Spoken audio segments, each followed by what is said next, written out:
So before we get into the video, I'd like to show you guys something pretty interesting.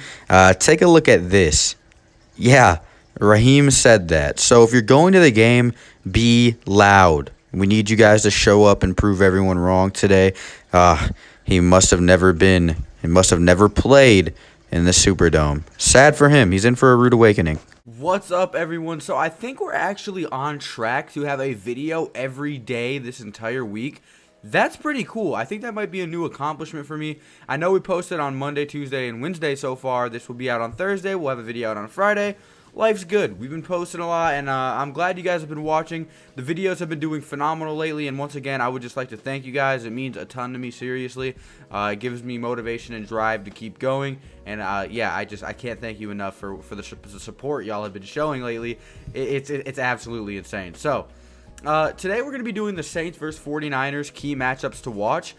This is going to be a pretty interesting episode because I kind of tried to stray away from the Mike Thomas and Richard Sherman because they're only going to see the field with each other like 3% of the time because Michael Thomas plays on the other half. I tried to stray away from the basic ones like that, the Drew Brees versus secondary. I tried to go after some matchups that are relevant, but not really the matchups that everybody would be like, yo, that one. So, with all of that being said, we're going to get into it here in a second. I don't really have much else to say. I'm trying to think of if I do or not. I think we're good. I think we're good to start the video. So, the first matchup I would like to talk about is, in my opinion, the most important matchup of the game. And I'm going to be real with y'all for a second. I don't think we're going to win this game if Alvin Kamara doesn't get going. And that's not because I don't trust the offense outside of Alvin Kamara. We've been doing it with a downgraded version of him all year long.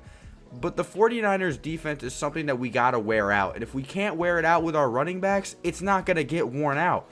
So I think that's definitely something we need to focus on. Let me go and read you the matchup to watch. And the matchup to watch we have for this section is Alvin Kamara versus the San Francisco 49ers linebacker Fred Warner. Alvin Kamara this season has 125 carries, which is tied with the 22nd in the NFL. He has 587 yards, which is tied for 20th. And 1 rushing touchdown. Those stats are extremely low compared to his old stats. Not exactly the rushing yards. He's on par with his other seasons, but the touchdowns is definitely extremely low. We have not been utilizing Alvin Kamara in the red zone, and he's been failing to break off for those 20, 30-yard runs, to get himself into the end zone. So that's definitely something we need to work on. Alvin Kamara averages 4.7 yards per carry, which is very well. This week, someone that's probably very excited to share the field with Alvin Kamara is Fred Warner, a guy that's building off of a very successful rookie season to try and prove to the league that he's one of the best run-stopping linebackers in the game. Fred Warner currently has 71 solo tackles, which is tied 12th in the NFL, 3 forced fumbles, which is tied 1st in the NFL, and 3 sacks. In 2018, as a rookie, Fred had 90 tackles. So this dude's had potential ever since he's come into the league. I think a lot of people don't know his name simply because of how young he is.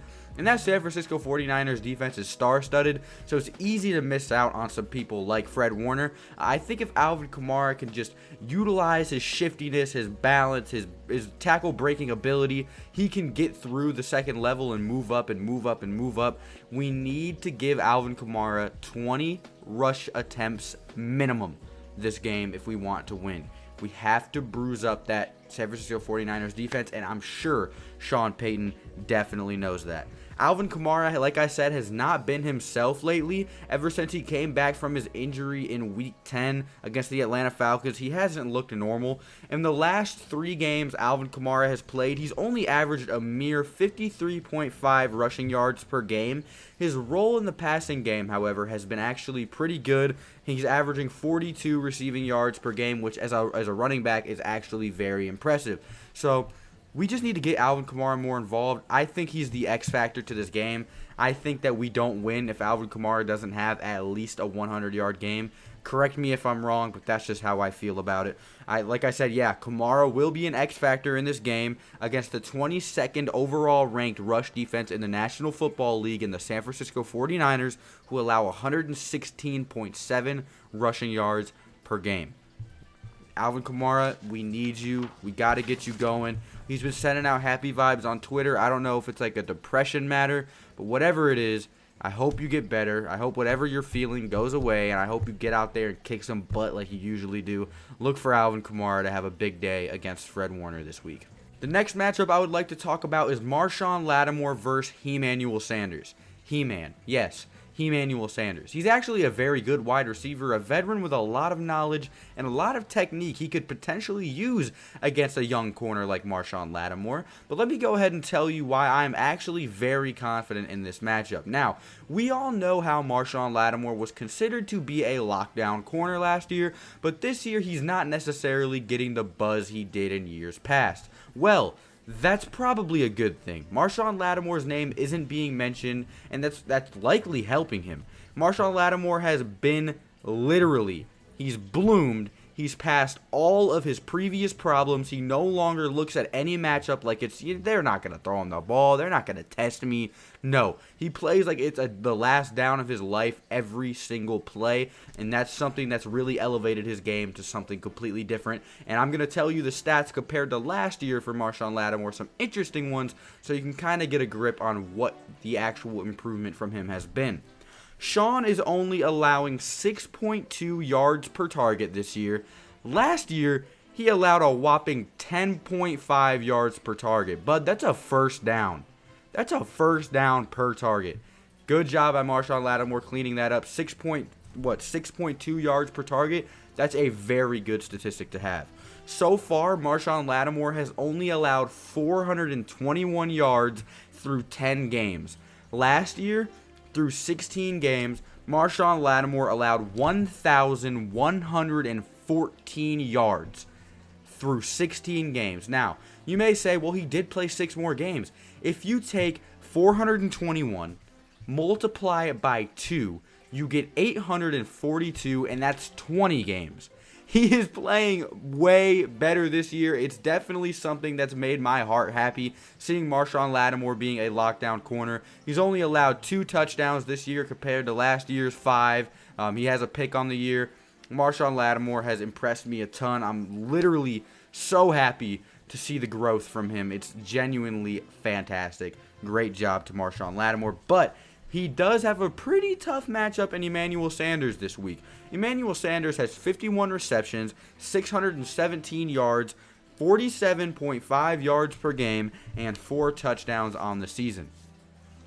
Emmanuel Sanders is a player that isn't really going to go out there and be a Michael Thomas for you every game, but it is possible for him to break away and score some touchdowns. The San Francisco 49ers offense looked so much better as soon as Emmanuel Sanders stepped in. A lot of the reason his stats are so low is because he came from Denver, where their quarterback problem has been a consistent problem all season. So it's definitely something very, very Marshawn Lattimore, it's really what is he going to get from Emmanuel Sanders this week? Is he going to get Broncos Emmanuel Sanders? Is he going to get 49ers Emmanuel Sanders? What is he going to get? What is he going to be able to defend?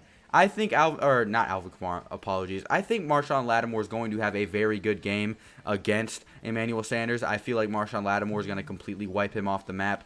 Let me name some wide receivers Marshawn Lattimore has played this year and done very well against. Julio Jones, DeAndre Hopkins, Amari Cooper, Mike Evans. Need I say more? I think he's going to be just fine. Yeah, I'm not worried about that matchup. I just wanted to brag about Sean a little bit. Let's move on to the next matchup. So the next matchup is one of my favorites of all time, simply because this dude is disgustingly underrated. Like it's criminal at this point. But it's Demario Davis and company, the entire New Orleans Saints run defense, versus the San Francisco 49ers three-headed monster running back. Raheem Mostert was the last 49er to break out in the running back section anyway. They've been great all season, all 3 of them. He had a huge game versus Baltimore with 146 yards and a rushing touchdown. Tevin Coleman is good as well, and Matt Breida is coming back off of his injury he rested versus Baltimore so that he could be 100% for this game. All 3 running backs have at least 450 yards this year. Matt Breida has 542 and a touchdown. Tevin Coleman has 454 and 6 touchdowns. Raheem Mostert has 539 and 3 touchdowns as well. Like I said, three-headed monster. But Demario Davis is no shake himself. He's been one of the most underrated one of the underrated players in the league. He has been playing phenomenal football. It's like every time you look up at the screen, he's getting a big hit, or he's getting a nice tackle for loss. He's sacking someone. He's getting a pick. He's doing something always.